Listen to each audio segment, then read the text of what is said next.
Então, a gente tem um momento onde a gente tem um índice altíssimo de mulheres em depressão, onde a gente tem muita endometriose, a gente tem muito coágulo, a gente tem muito ovário policístico, a gente tem muito mioma, né? A gente tem muito câncer de mama.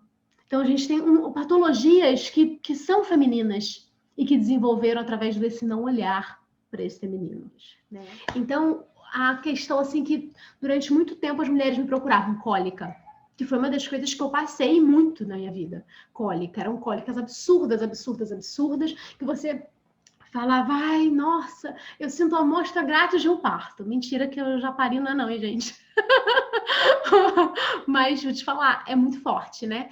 E aí, nossa, era uma dor de ficar ali, de se encolher, de ficar e não saber o que fazer. E aí começa você a conversar com o seu útero. Você percebe que aquela dor é um gatilho para você mergulhar no seu feminino. Calma aí, tá doendo? O que que tá doendo? O que que é esse útero? Por que esse útero ele precisa contrair tanto para liberar aquele sangue que seria natural? E aí as pessoas acham que a menstruação com coágulo é normal. Não, gente. O normal, nosso sangue vir vermelho, aquele vermelho, sabe? Um vermelho bem vermelho, né? Com um cheiro de sangue. Então, se existe um cheiro diferente naquele sangue, se existe uma cor mais negra naquele sangue, aquela borra de café, isso tudo significa sinais de que seu ventre está falando com você alguma coisa. Então, por isso que é importante você trazer para o seu feminino, trazer para o aqui, para o agora, essa experiência. Trazer para você isso que você está aprendendo, para que você possa perceber e, ao mesmo tempo, colocar no seu dia a dia essa percepção e assim evitar que várias patologias possam ser desenvolvidas e até mesmo tratar patologias que talvez já tenham se desenvolvido, né? A partir do momento que você reconhece esse sangue. Então, a gente foi afastada desse sangue, né? Primeiro pelo anticoncepcional, pelo próprio absorvente em si, né? Por essa crença de que você está sujo, de que você está feia, né? Próprias religiões limitam a mulher que durante a menstruação ela não pode fazer um monte de coisa porque ela está debilitada. Então a gente começa a achar que aquele período é um período ruim.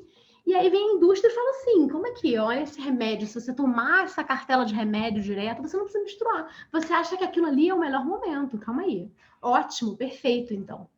E aí você não vai sentir cólica, né? Porque o remédio você não vai menstruar, então a cólica vai sumir. Você vai ficar bem, e aí você começa a entrar nessa. E aí você se separa do seu útero. Ele para de mandar sinal. Ele não consegue mais falar com você. Ele não consegue dizer para você que, olha só, tem uma coisa lá na tua infância que precisa limpar. Ó, você está carregando uma memória da sua mãe. A sua mãe fazia isso. Você está reproduzindo ela. Você não consegue acessar nada disso. Você entra dentro do mundo dos homens. Só que a gente não foi criado para o mundo dos homens, que é um mundo do patriarcado. Que é o mundo do produzir. A mulher ela precisa produzir, ela não se dá tempo, mas a gente precisa de tempo, a gente tem que honrar essas 4 mulheres, ou até mais, que existem um mês dentro da gente. É isso que é o equilíbrio emocional. A falta do equilíbrio emocional da gente é a falta de tempo para honrar cada fase nossa. E essa fase do jorrar esse sangue, né, é uma fase de morte e renascimento. É uma fase que você está ali se permitindo morrer e renascer. E aí aquelas cólicas, elas estão te contando coisas de muito mais tempo. Aquele sangue escuro que vem, né, que a gente chama de borra de café, é aquele sangue velho. Ou seja, é um sangue que está ali nas paredes uterinas de uma menstruação anterior. Ou seja, é algo que você não olhou. Que está ali, voltando e falando assim, olha aqui, olha isso aqui, Auriel, me olha, porque tem alguma coisa para você resolver. Então, quando eu comecei a conversar com o meu útero, durante as cólicas, eu comecei a fazer sons, né? Que eu falo muito dos sons, né? Você sente a cólica? Qual o som que a tua cólica traz? Porque abre aqui, ó, laríngeo. Útero, conexão total com garganta, né? A garganta aqui, ó, ela tem que estar aberta para que você possa entender. Então, quando você começa a sentir uma dor, você faz o quê? Contrai. É igual parto, gente. Né? Se você contrai, você fecha o útero. Você precisa sentir a contração e abrir. né? É a mesma coisa. Você sente o útero contraindo, você faz ah, e você vai sentindo, e aquele som, ele vai se transformando em um mantra, e você começa a ficar num lugar, né, de transformação do feminino, ao mesmo tempo de conexão. E aí você se conecta com o seu ventre e você vai conseguir entender o que você está limpando naquela menstruação. Se você está limpando algum relacionamento que você terminou naquele mês, se você está limpando alguma questão da infância que você descobriu que aconteceu naquele mês, ou se você está indo mais atrás, sabe? Limpando memórias que você nem sabia que tinha. Então, gente, sangrar é muito importante. A mulher sangrar é muito importante, não só biologicamente, fisiologicamente, mas emocionalmente. Porque quando a gente não tem isso, o nosso corpo, ele quer dar sinal de qualquer forma.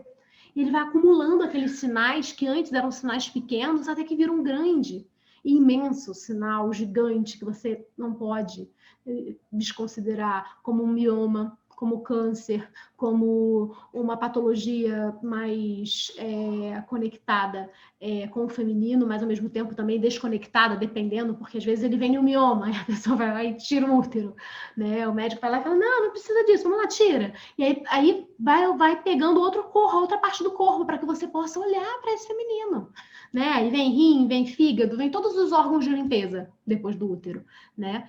Para que você possa olhar os seios femininos, gente, né? Mioma, cisto, patologias que envolvem os seios também são sinais do útero. Só que com o útero, quando ele está muito esquecido, ele vai procurando uma outra forma de se conectar com você.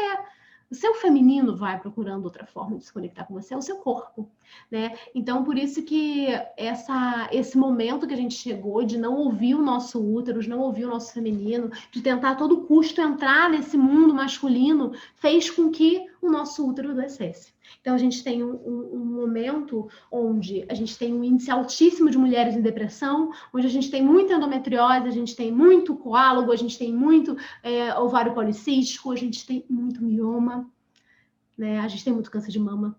Então, a gente tem patologias que são femininas e que desenvolveram através desse não olhar para esse feminino, né? A energia do feminino, ela é fluida, ela precisa fluir. Então, quando o nosso sangue não está fluindo, ele não está sendo derramado como água, né, que flui como um rio, porque nesse momento a gente é a mulher água. A gente está desaguando em sangue. E aí, se a gente não flui, se tem alguma coisa ali, né, é o que causa o coágulo, né? Às vezes a gente está com o pensamento preso, a gente sabe que tá ruim aquele trabalho, tá tudo ruim, mas você tá ali resistindo, porque você colocou na sua cabeça que você precisa resistir. Porque quando a gente coloca alguma coisa na cabeça, a gente quer fazer, a gente tem que fazer. E aí é o problema, às vezes a gente está se maltratando para fazer alguma coisa. A gente entra em algum lugar com uma ideia, e aquilo ali não é a nossa. Não é mais o que a gente queria, a gente tem medo de sair dali, porque tem medo do que vão falar, porque tem medo do que, vai mulher, não conseguiu dar conta. E aí, a gente acaba se machucando. Isso vale para trabalho, para relacionamento, para família, para estudo, para um monte de coisa, né? Para a vida, vale para a vida. Então, muitas vezes a mulher vem procurar por causa da cólica, e aí eu chego para ela e dou todas essas informações que eu estou dando aqui para você. Né? O que é o seu sangue hoje? Como é que é o seu sangue? Que tipo de absorvente você usa? Por que faz diferença? Uma, porque a indústria usa muita química no absorvente comum, tanto um OB quanto todos esses absorventes. E essa química faz com que o teu útero desescame mais do que poderia ser antes, né? Ou seja, você acha que você menstrua um rio. Eu achava, viu, gente? Eu achava que, eu menstruo muito, porque eu usava 3, 4 caixas de OB em uma menstruação. Aí comecei a usar um copinho, né? Não enche um copinho. Eu quero plantar a lua, não enche um copinho às vezes, sabe? Muito raro, né? Então, você percebe o quanto você está sempre condicionada a não olhar para esse feminino. O cheiro do sangue. Você achava que o cheiro era fedido. Por quê? Porque o sangue mistura com aquela química do absorvente. E aí fica um cheiro estranho. Mas se você pega o seu sangue puro e você sente o sangue, seja naqueles paninhos ecológicos, seja na calcinha ecológica que é maravilhosa, seja no copinho, você percebe que o seu sangue tem cheiro de ferro. E é esse o sangue, o cheiro normal. Mas se ele tá com um cheiro diferente, você já começa a perceber, ops, que está acontecendo? Será que eu vou ficar com alguma infecção? Será que é uma candidíase que quer atacar? Faz você ter autonomia, que é o nome do nosso evento, né? Autonomia feminina. Você reconhecer o seu sangue te dá autonomia. Você não chega no ginecologista e faz com que ele te diga tudo que você tem que fazer com o seu corpo. Não. Você dá para ele as informações e com o conhecimento teórico que ele tem, ele vai e preenche, né, as lacunas lá, tudo que você não sabe. Mas você já vai entender. Calma aí, meu sangue está com um cheiro diferente. Então, se meu sangue está com um cheiro diferente, alguma coisa mudou no meu corpo. Será que eu estou menstruando e ovulando ao mesmo tempo? O que está acontecendo? Gente, ter essa autonomia é muito mágico para o feminino, porque recupera para a gente algo que foi roubado da gente, que é a nossa autonomia. A mulher, ela ficou tão reprimida ao longo da história, ela foi tão tomada pelo patriarcado, pelo masculino, né? Que foi tomada como mercadoria, como propriedade, né? Ela foi tão rebaixada e colocar ela num lugar tão longe do lugar que é o nosso, que a gente fica com dificuldade de voltar para esse lugar de autonomia, para esse lugar de deusa que é o nosso, de conhecer o nosso corpo, de reconhecer o nosso corpo. E quando esse lugar ele fica vazio, a gente permite com que qualquer outra pessoa fale para a gente o que fazer. E a gente assume e diz, está certo. A gente nem pensa sobre.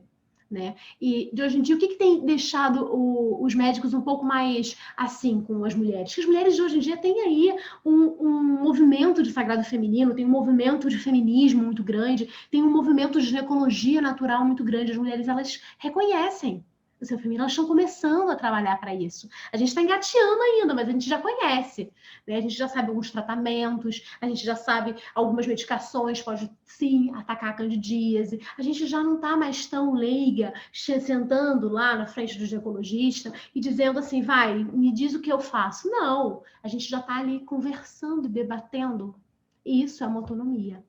Mas essa autonomia só vem a partir do momento que você conhece seu sangue, que você conhece o seu ciclo, que você sabe os dias que você vai ficar mais forte aquele sangue, mais fraco aquele sangue.